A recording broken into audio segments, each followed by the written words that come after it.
আপনি যদি মনে করেন গাজা দখল করলেই তাদের এই সন্ত্রাসবাদ থেমে যাবে, আপনি ভুল করছেন। যতক্ষণ পর্যন্ত তারা বিশ্বকে নিয়ন্ত্রণ না করছে, বিশ্বকে শাসন না করছে, তারা ক্ষান্ত হবে না।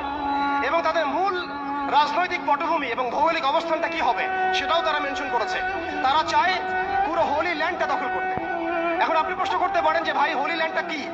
উত্তর হচ্ছে, হোলি ল্যান্ড হচ্ছে সেই জায়গা ইরাকের ইউফ্রেটিস নদী থেকে শুরু করে মিশরের নীল নদ পর্যন্ত।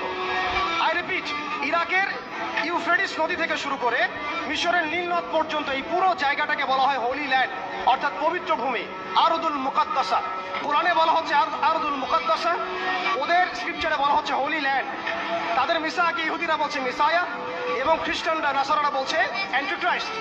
যাকে আমরা চিহ্নিত করছি সে হচ্ছে মাসিহুদ দাজ্জাল। তারা এই হোলি ল্যান্ডটাকে স্বাধীন করতে চায়। তারা মিশরের নীল নদ থেকে শুরু করে ইরাকের ইউফ্রেটিস পর্যন্ত পুরো জায়গাটাই দখল করতে চায়। আপনারা যদি মনে করেন গাজা দখল করার পর তাদের এই হামলা থেমে যাবে, আপনি ভুল করছেন।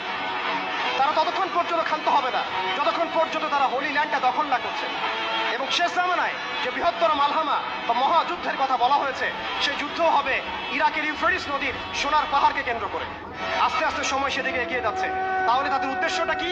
তাদের উদ্দেশ্য হচ্ছে হোলি ল্যান্ডটাকে দখল করে সেখান থেকে তারা দাজ্জালের শাসন কায়েম করতে চায় সারা বিশ্বে।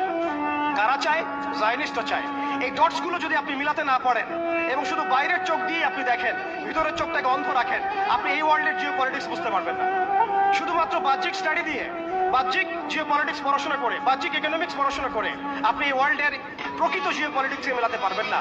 অর্থাৎ সামনে আসছে দাজ্জালের শাসন, যেটা নবী সাল্লাল্লাহু আলাইহি ওয়াসাল্লাম ইরশাদ করেছেন যে মাসিহুদ দাজ্জাল এই ইহুদিদেরকে নিয়েই এই বিশ্বকে শাসন করবে 40 দিন।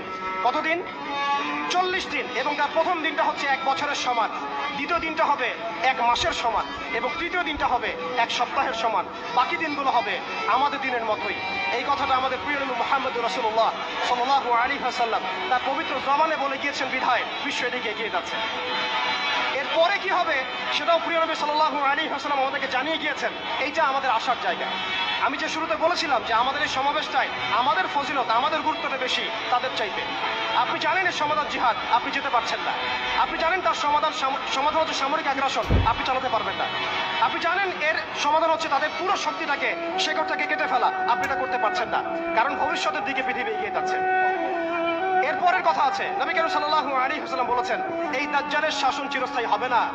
এটাই হচ্ছে আমাদের আসার জায়গা, এবং তরুণ প্রজন্মকে এটাই আমরা শেখাতে চাই, জানাতে চাই। এই দাজ্জালের শাসনটা চিরস্থায়ী হবে না। নবী সাল্লাল্লাহু আলাইহি ওয়াসাল্লাম বলেছেন দাজ্জাল এবং তার অনুসারীরা যখন বিশ্বকে শাসন করার দিকে এগিয়ে যাবে, আল্লাহ রাব্বুল আলামিন তাওহীদপন্থীদের এই কালিমার পতাকার কাফেলা গঠন করবেন।